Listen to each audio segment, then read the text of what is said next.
बच्चों इस सब तुसी सुनया होवेगा भी हाथी जींदा लख दा जी जी मरिया सवा लाख हुण ये मिसाल पुरानी हो गई। हाँ हुण ये मिसाल ये आ कि जींदा कख दा ते मरिया 2 करोड़ दा। वाह रेट चुक दिता जी। हाँ जी वो किस तरह वो इस तरह जी गवर्नमेंट ने नवा नोटिफिकेशन कर दिता है। अच्छा ते नोटिफिकेशन ये कीता है कि जेड़े बंदे ने ना मुलाजम स्केल नंबर 5 तिकरा छोटे मुलाजम आहो वो दौराने सर्विस अगर फौत हो जाते तो 1 करोड़ रुपया मिलेगा फौरन। सरकारी मुलाजम गवर्नमेंट ने नोटिफिकेशन करता भी जेड़े सरकारी मुलाजम फौत हो जाते। हाँ जी वो 1 करोड़ रुपया। आओ जी सरदार साहब की हाल है? धो के लिया यार एवें तो के लिया मूलियां 1-2 जरा ना धो के लिया एवें तो नहीं ना काम। तो मिट्टी लगी। हां लो जी वो करोड़ रुपया जे छोटे मुलाजम दा। अच्छा जेड़ा उस तो थोड़ा उत्ते 15वें स्केल तिकरा जी जी उन्हां दा हो गया जे 1.5 करोड़। अच्छा ते जेड़ा 16वें तो लैके 18वें तिकरा मुलाजम है उन्हां दा हो गया 2 करोड़ रुपया। अच्छा दौराने सर्विस फौत हो जावे ते 2 करोड़।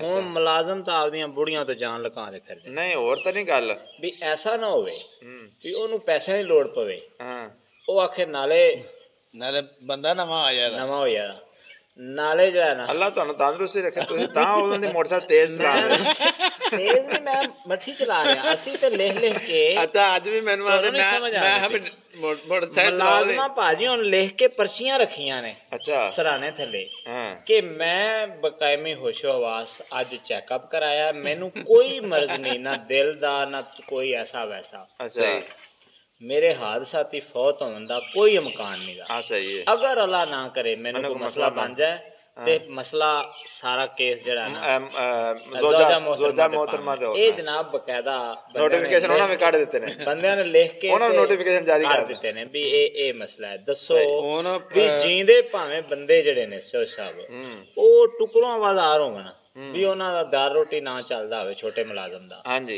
ते मरे नू 1.5 करोड़ मिलना है ते ओ कोशिश अगले ने करनी भी इनू किसी तरीके टपाइए।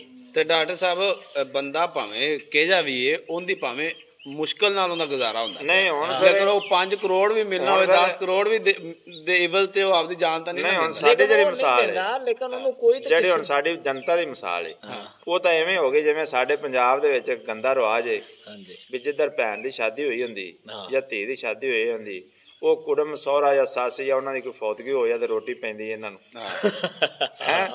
हुण एवें आ भी जेड़ा भी सरकारी मुलाजम कोई वड्डा मरिया वो आ जाके गल रोटी तो सानू पैनी क्यों जी गल सही ये गल नहीं दी गल ये आ भी ये कोई बंदा इन्हां नूं लब्भा है जेड़े नहीं हुंदे पुलिसियां बीमे पुलिसियां वाले। हां वो बंदा को लब्भा है इन्हां नूं। अच्छा उन्हें लिया डाटा भी पिछले 50 सालां च दौराने सर्विस किन्ने को बंदे मरे ने। अच्छा उन्हां हिसाब लाया वे इन्ने को मरे ने। ए रेशो हुण वध जाएगी वैसे आहो ये आप सिर देन दे उन्हां दी मोटरसाइकिल तेज चलाना सर आ मैं हिसाब लाया नहीं आपा मोटरसाइकिल कदी नहीं तेज चलाई। उत्थे हॉस्पिटल च ना एक हेड नर्स दी डेथ होई है ते उनदा 1 दिन रह गया सी मतलब सर्विस जो ना 1 दिन ही रह गया सी। अच्छा ते जे ओ 2 करोड़ लै डिगी हो गया उदों पहले 1 दिन पहले ओ डेथ हो गई हुंदी नोटिफिकेशन तो। अच्छा साहब पाओ थोड़ी और माड़ी होगी ठंडी में उन हो सकदा उस खाते पा लेना वो पै गई उस खाते डेथ सर्टिफिकेट बाद बनना है नहीं वो पाई पै वो पै या नहीं पै।